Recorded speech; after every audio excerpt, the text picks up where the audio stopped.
Monsieur le Président, chers collègues, Mesdames, Messieurs, mon intervention portera sur le programme 312, adapter l'offre et la qualité de formation aux attentes des jeunes et aux besoins des entreprises. Au cours des années précédentes, j'ai eu plusieurs fois l'occasion d'intervenir en session sur notre politique de l'apprentissage.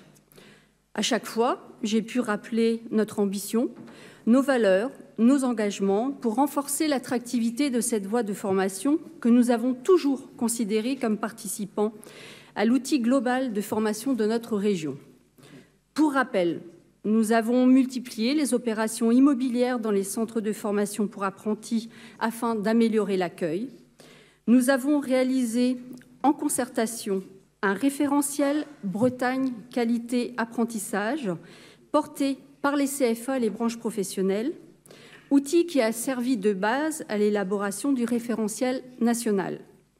Pour les apprentis, nous avons mis en place des dispositifs d'aide individuelle, comme l'aide au premier équipement, l'aide au logement, l'aide au transport, l'aide à la restauration.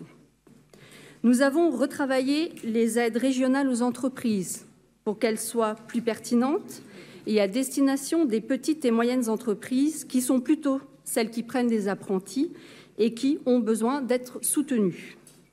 Nous organisons les Olympiades des métiers, moment fort pour faire découvrir une cinquantaine de métiers aux jeunes Bretons et Bretonnes, et également moment fort d'un concours régional dont les médaillés d'or de la sélection 2018 nous ont brillamment représentés à Caen lors des sélections nationales et ont remporté 17 médailles, 3 médailles d'or, 2 médailles d'argent, 3 médailles de bronze et 9 d'excellence. Et d'ailleurs, je m'en réjouis, nous confirmons notre soutien à cet événement par un complément budgétaire pour l'organisation des prochaines sélections régionales inscrites dans cette DM. Nous avons mis en œuvre tout ce qui pouvait permettre que l'apprentissage soit un choix et pas une fatalité pour les jeunes et aussi pour leurs parents. Notre volonté et notre ambition ont toujours été que chaque jeune puisse sortir de formation avec une qualification, mais aussi un diplôme qui lui permette une insertion durable. Et nous sommes persuadés que la voie de l'apprentissage doit y contribuer. Je tiens à rappeler aussi qu'en Bretagne, le nombre d'apprentis a continué d'augmenter ces dernières années jusqu'à concerner 20 000 jeunes. Ces jeunes, inscrits dans nos 38 CFA bretons, suivent des formations qui vont du CAP au master. Il existe une véritable dynamique bretonne reconnue dans la France entière.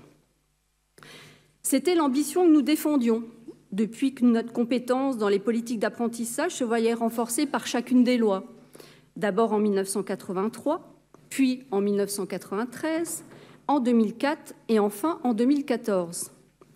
Cette dynamique, cette ambition, la loi pour la liberté de choisir son avenir professionnel du 5 septembre 2018 les a stoppés net, en nous retirant les principaux leviers d'action, comme l'élaboration de la carte des formations, les autorisations d'ouverture ou la contractualisation avec les CFA. Nous avons déjà eu ce débat, je ne vais pas y revenir. Mais quand même, demain, au 1er janvier 2020, que va-t-il se passer ? Nous sommes dans l'incertitude sur nos futurs éventuels moyens financiers. Ces moyens pour assurer l'équité territoriale ainsi que le maintien d'une offre de formation sur tous les territoires, en particulier pour les CFA à faible effectif. L'incertitude est telle que par cette DM, nous proposons de reprendre au CFA, par anticipation, les reliquats de taxes d'apprentissage excédant 4 mois de trésorerie pour les reverser dans le budget régional afin de financer les CFA déficitaires en fin d'année 2019. France Compétences, l'autorité nationale de régulation et de financement de la formation professionnelle et de l'apprentissage, n'aura pas cette solidarité ni cette péréquation entre les CFA.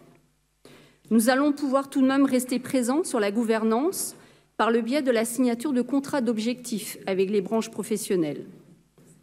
Mais parce que nous sommes convaincus que cette voie de formation par apprentissage contribue à une insertion durable, nous souhaitons que cela puisse durer même sans nous, même si je suis persuadée qu'avec nous, cela aurait été mieux. Merci de votre attention.